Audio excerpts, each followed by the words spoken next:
जेकॾहिं तूं हेॾा आयो आहीं त मां तोखे मारे छॾींदसि।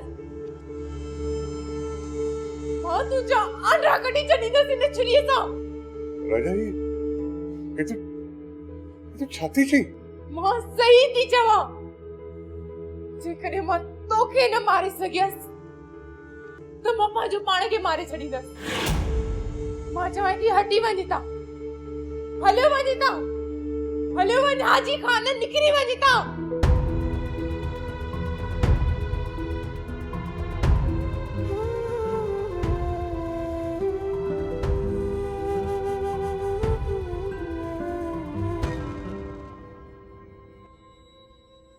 छा पियो सोची आदर्श? ॻोठ जुमे जा ही ॿ किरदार। अरीबा मूंखे यकीन आहे त हिननि ॿिन्हिनि जो इलाज थी सघे थो। लाला ऐं सोझर जी ॻाल्हि थो करी न?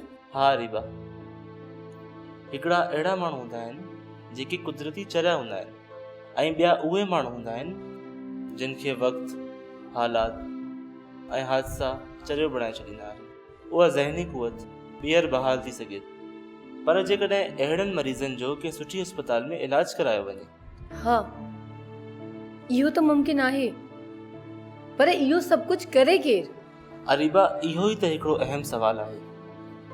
असांजा इदारा रुगो फोटो सेशन ऐं कागज़ी कार्रवाई में रुधल आहिनि, पर हक़ीक़त ॾांहुं त केरु ॾिसे ई नथो। तव्हां इदारे में वेही इदारे जी गिला पिया कयो। अगरि कोई ॿुधी वठे त पोइ छा कंदा? मुंहिंजी नौकरी ख़तमु करे छॾींदा। उहा त ईअं ई ख़तमु थी वञण ई बहितर आहे।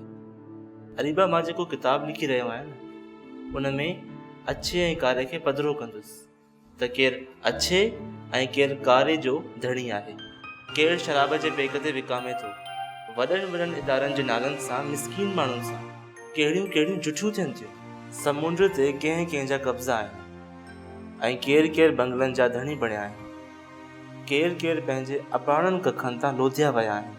पर उनखां पहिरां मां के ख़ैराती इदारे सां राब्तो करे लाला ऐं सोजर जो इलाज कराईंदुसि। लाला जो त नफ़्सियाती इलाज थी सघे थो, पर सोजर जो कहिड़ो इलाज थींदो?